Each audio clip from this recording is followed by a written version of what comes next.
ഇതിൽ ഇന്നലെ തന്നെ ഈ വിമാനം അപകടത്തിൽപ്പെട്ടു എന്ന് അറിഞ്ഞ സമയത്ത് തന്നെ വിമാനത്തിൽ ഗുജറാത്ത് മുൻ മുഖ്യമന്ത്രി വിജയ് രൂപാണി ഉണ്ടായിരുന്നു എന്ന് 2016 മുതൽ 2021 വരെ ഗുജറാത്ത് മുഖ്യമന്ത്രിയായിരുന്ന BJPയുടെ പ്രമുഖ നേതാവായ ഗുജറാത്തിൻ്റെ കേന്ദ്രമന്ത്രിയുമൊക്കെയായിരുന്ന വിജയ് രൂപാനി ഉണ്ടായിരുന്നു എന്നുള്ള റിപ്പോർട്ടുകൾ പുറത്തു വന്നിരുന്നു. യാത്രക്കാരുടെ ലിസ്റ്റിൽ വിജയ് രൂപാനിയുടെ പേരുണ്ടായിരുന്നു.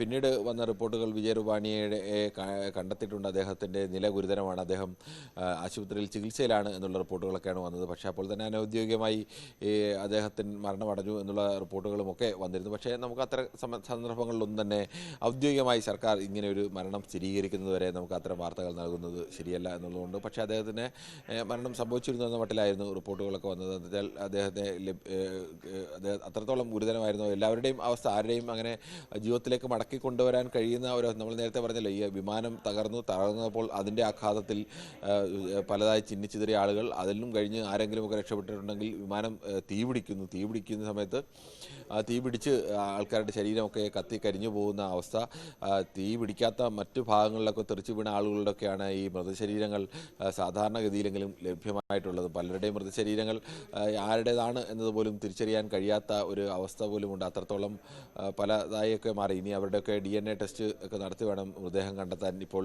242 യാത്രക്കാരിൽ 200 പേരുടെ ബന്ധുക്കൾ അവിടെ എത്തിയിട്ടുണ്ട്. ഏറ്റവും അടുത്ത ബന്ധുക്കൾ, രക്തബന്ധമുള്ള ആളുകളുടെ DNA എടുക്കുക, ആ DNAയും ഈ മൃതശരീര ഭാഗങ്ങൾ കിട്ടുന്നതിൻ്റെ DNAയും പരിശോധിക്കുക, എന്നിട്ട് അത് ഇന്ന ആളാണെന്ന് ഉറപ്പുവരുത്തുക. അതാണ് ഇനി ചെയ്യേണ്ടത്. അതൊരു വലിയ ഒരു ശാസ്ത്രീയമായ ഒരു പ്രോസസ്സാണ്.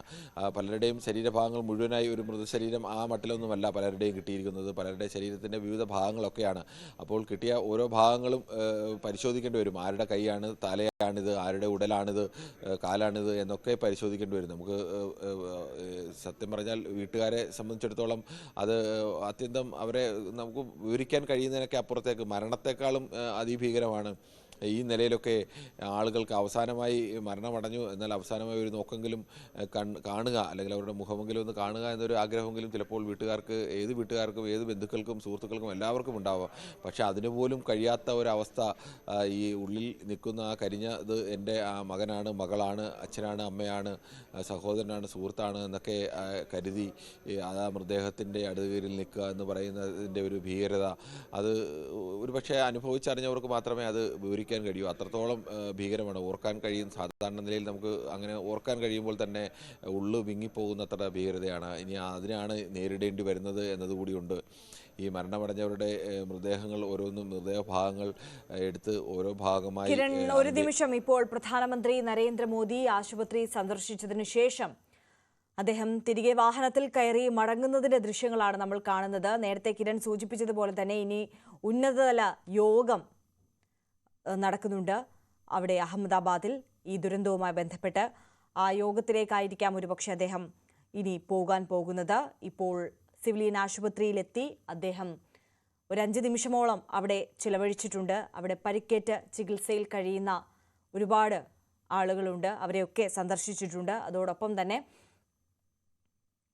നമുക്കറിയാം ഈ വിമാനത്തിൽ നിന്ന് രക്ഷപ്പെട്ട ഒരേ ഒരു വ്യക്തി മാത്രമേ ഉള്ളൂ, ശ്രീ ബിശ്വാസ്. അദ്ദേഹത്തെയും സന്ദർശിച്ചതിന് ശേഷമാകും പ്രധാനമന്ത്രി ഇപ്പോൾ മടങ്ങുകയാണ്. കിരൺ തുടരുന്നുണ്ട്. കിരൺ, ഇതിപ്പോൾ ഇനി നേരത്തെ നമ്മൾ സൂചിപ്പിച്ചതുപോലെ ഉന്നതതല യോഗമാണ് മുന്നിലുള്ളത്. ആരൊക്കെ ഈ യോഗത്തിൽ പങ്കെടുക്കുന്നുണ്ട്? ഈ യോഗത്തെക്കുറിച്ച് കൂടുതൽ സൂചനകൾ നമുക്ക് ലഭ്യമാണോ? ആര്യ, ഈ വിഷയത്തിൽ ഇനി ഇന്ത്യയെ സംബന്ധിച്ച് പ്രധാനപ്പെട്ട ഒരു വിഷയം അടിയന്തരമായി ചെയ്തുകൊണ്ടിരിക്കുന്നത് മൃതദേഹങ്ങളുടെ DNA ടെസ്റ്റ് നടത്തി മൃതദേഹങ്ങൾ തിരിച്ചറിഞ്ഞ് അത് ബന്ധുക്കൾക്ക് വിട്ടു നൽകുക എന്നുള്ള നടപടിയാണ്.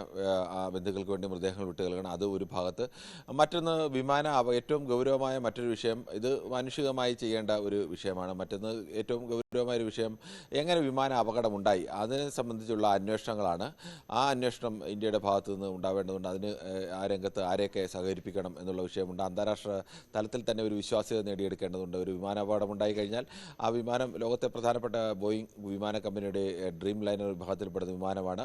അതുകൊണ്ട് തന്നെ ഈ വിമാനത്തിന് എങ്ങനെ അപകടമുണ്ടായി എന്നത് അന്താരാഷ്ട്ര സമൂഹത്തെ കൂടി ബോധ്യപ്പെടുത്തേണ്ട ഉത്തരവാദിത്വം ബോയിങ് കമ്പനിക്കും നമുക്കും ഇന്ത്യക്കും എല്ലാം ഉണ്ട്. അതുകൊണ്ട് തന്നെ ആ തരത്തിലേക്കുള്ള ഒരു ബോധ്യപ്പെടുന്ന രീതിയിലേക്കുള്ള ഒരു കുറ്റമറ്റ ശാസ്ത്രീയമായ ഒരു അന്വേഷണത്തിലേക്ക് നീങ്ങണം. അതിന് ഏതെല്ലാം നടപടികൾ സ്വീകരിക്കണം, ഏതെല്ലാം സ്റ്റെപ്പാണ് വേണ്ടത്, അത്തരം കാര്യങ്ങളിലൊക്കെ ഈ ഉന്നതതല യോഗത്തിൽ സ്വാഭാവിക സ്വാഭാവികമായും ചർച്ചയാവും എന്ന് പ്രതീക്ഷിക്കുന്നു. അതോടൊപ്പം തന്നെ ഇതിൻ്റെ ഇനി അടിയന്തരമായി ഏതെങ്കിലും സുരക്ഷാ സംവിധാനങ്ങൾ വർദ്ധിപ്പിക്കേണ്ടതുണ്ടോ, അല്ലെങ്കിൽ കൂടുതൽ സുരക്ഷ ഒരുക്കേണ്ടതുണ്ടോ, ഒരു വിമാന അപകടമുണ്ടായ സാഹചര്യത്തിൽ നമ്മൾ സ്വീകരിക്കേണ്ട അടിയന്തര നടപടികൾ, അത്തരം കാര്യങ്ങൾ സ്വാഭാവികമായും ചർച്ചയാവും.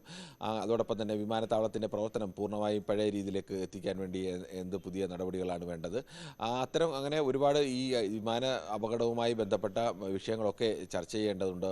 അത്തരം കാര്യങ്ങളിലൊക്കെ ആവും സ്വാഭാവികമായും ചർച്ച നടക്കുക. ഏതെല്ലാം വിഷയത്തിൽ എന്തെല്ലാം തീരുമാനങ്ങളാവും എന്ന് എടുക്കുക എന്ന് നമുക്കിപ്പോൾ പറയാൻ കഴിയില്ല. എന്തായാലും ഇന്ത്യ അതീവ ഗൗരവത്തോടു കൂടി തന്നെയാണ് ഈ വിഷയത്തെ കാണുന്നത്. അതിൻ്റെ ഏറ്റവും പ്രധാനപ്പെട്ട തെളിവാണ് ഇങ്ങനെ ഒരു അപകടം ഉണ്ടാകുമ്പോൾ ഇന്നലെ തന്നെ കേന്ദ്ര ആഭ്യന്തരമന്ത്രി അമിത്ഷാ അവിടെ പറന്നെത്തുന്നു.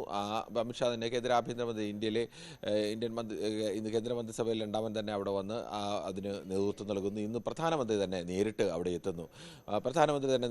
എത്തുന്നു. ഇപ്പോൾ ആശുപത്രിയിൽ എത്തി ആശുപത്രി സന്ദർശിക്കുന്നു. ഇനി ആ യോഗത്തിൽ പങ്കെടുക്കുന്നു, സ്ഥലം സന്ദർശിക്കുന്നു, കാര്യങ്ങൾക്ക് നേതൃത്വം നൽകുന്നു. ഇത് ഒരു ലോകത്തിന് നൽകുന്ന ഒരു സന്ദേശം കൂടിയാണ്. നമ്മൾ അങ്ങനെ അവിടെ എത്തുന്നു, അതിന് നേതൃത്വം നൽകുന്നു എന്നൊക്കെ പറയുന്നതിനപ്പുറത്തേക്ക് അത് ലോകത്തിന് കൂടി ഒരു സന്ദേശം നൽകുകയാണ്. ഇന്ത്യ എത്രത്തോളം ഗൗരവത്തോടു കൂടിയാണ് ഇങ്ങനെ ഒരു ദുരന്തമുണ്ടായപ്പോൾ, പ്രധാനമായും ഒരു രാജ്യത്തെയൊക്കെ ലോകരാജ്യങ്ങളൊക്കെ വിലയിരുത്തുന്നത് ഒരു ദുരന്തമുണ്ടാകുമ്പോൾ ആ ദുരന്തത്തോട് ഏത് തരത്തിലാണ് ആ ഭരണകൂടം പ്രതികരിക്കുന്നത് എന്നത് ഏറ്റവും പ്രധാനമാണ്.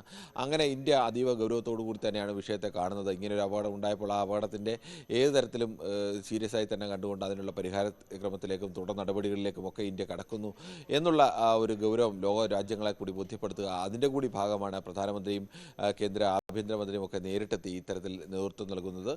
മാനുഷികമായ വശവും അല്ലെങ്കിൽ ജനങ്ങളെ ബോധ്യപ്പെടുത്താനുള്ള രാഷ്ട്രീയ വശങ്ങളും ഒക്കെ വേറെ, അതിനൊക്കെ അപ്പുറത്തേക്കുള്ള ഗൗരവം രാജ്യത്തെ സംബന്ധിച്ച് ഇതിനുണ്ട്. ആ തരത്തിലേക്കാണ് അങ്ങനെ ഒരു സന്ദർശനം കാണുന്നത്. ഇനിയിപ്പോൾ എത്ര സമയം അദ്ദേഹം ഇപ്പോൾ അവിടെ ഉണ്ടാവും എന്നതിനെ സംബന്ധിച്ച് വിവരങ്ങൾ ലഭ്യമല്ല. പക്ഷേ അദ്ദേഹം അതിനുശേഷമുള്ള യോഗത്തിൽ കൂടി പങ്കെടുത്ത ശേഷമാവും പ്രധാനമന്ത്രി മടങ്ങുക എന്നാണ് അറിയുന്നത്.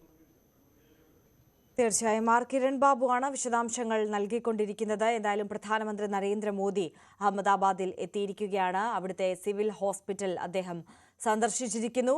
അവിടെ പരിക്കേറ്റ് ചികിത്സയിൽ കഴിയുന്ന ആളുകളെ എല്ലാവരെയും സന്ദർശിച്ച ശേഷം ഒരു 5 മിനിറ്റോളം അവിടെ ചെലവഴിച്ച ശേഷമാണ് പ്രധാനമന്ത്രി ഇപ്പോൾ അവിടെ നിന്ന് മടങ്ങിയിരിക്കുകയാണ്. ഇനി മുന്നിലുള്ളത് ഇപ്പോൾ സൂചിപ്പിച്ചതുപോലെ ഉന്നതതല യോഗമാണ്. ഈ അപകടം സംഭവിച്ചതുമായി ബന്ധപ്പെട്ടിട്ട് ഉള്ള വിലയിരുത്തലുകൾ, ഇനി മുന്നിൽ ചെയ്യാൻ കഴിയുന്ന നടപടിക്രമങ്ങൾ, കാര്യങ്ങളെക്കുറിച്ചെല്ലാം ഇന്നത്തെ യോഗം ചർച്ച ചെയ്യും എന്നുള്ളതാണ്.